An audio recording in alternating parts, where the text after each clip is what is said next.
നവ്യയുടെ മുൻപിൽ വിജയം നേടി നയന.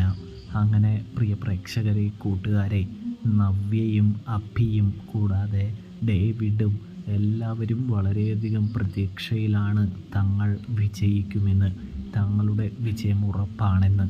പക്ഷേ സത്യം പറഞ്ഞാൽ നവ്യയ്ക്കാണെങ്കിൽ നയന വിജയിക്കണമെന്ന് തന്നെയാണ് അതിയായ ആഗ്രഹം കേട്ടോ. പക്ഷേ അവരുടെ കൂടെ നിൽക്കുന്നത് കൊണ്ട് തന്നെ നയന വിചാരിക്കുന്നത്, നമ്മുടെ നവ്യയും വിചാരിക്കുന്നത് താൻ പരാജയപ്പെടണമെന്നാണ്.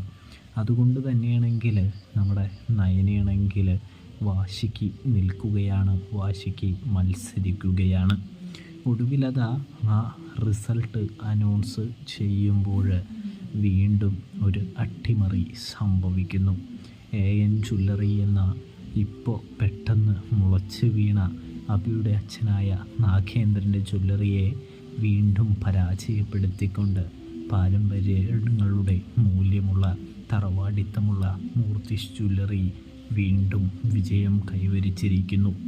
ഇതേ സമയമാണെങ്കിൽ നമ്മുടെ അഭിയും ഡേവിഡും ഒക്കെ ആകെ തലതാഴ്ത്തി നിൽക്കുന്നൊരു കാഴ്ച. നവ്യയ്ക്ക് സന്തോഷമാകുന്നുണ്ടെങ്കിലും നവ്യ ആ സമയം പ്രകടിപ്പിക്കുന്നില്ല എന്ന് കാണാനായിട്ട് കഴിയും. ഒടുവിൽ നമ്മുടെ നവ്യയാണെങ്കിൽ ആ സന്തോഷമൊന്നും അധിക നാളുണ്ടാവില്ല എന്ന് നയനയെ പറഞ്ഞ് ബോധ്യപ്പെടുത്തുന്നുണ്ട്.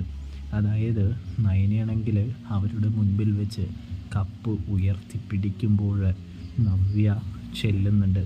ഇത് കണ്ട് ഞങ്ങൾ തോറ്റു പിന്മാറുകയൊന്നുമില്ല, ഞങ്ങൾ തീർച്ചയായിട്ടും ഉയർത്തെഴുന്നേറ്റ് വരുമെന്ന് പറഞ്ഞുകൊണ്ട് തന്നെ നവ്യ അവിടെ നിന്ന് പോകുമ്പോൾ നവ്യയ്ക്ക് മുൻപിൽ വിജയം നേടിയതിൻ്റെയും അഭിയെ തലതാഴ്ത്തിച്ച് ഇരുത്തിച്ചതിൻ്റെയും സന്തോഷത്തിലാണ് നയനയും അനിയുമെന്ന് നമുക്ക് കാണാനായിട്ട് കഴിയും. പ്രേക്ഷകരെ, പ്രിയ കൂട്ടുകാരെ, അപ്പോൾ സബ്സ്ക്രൈബ് ചെയ്യണം.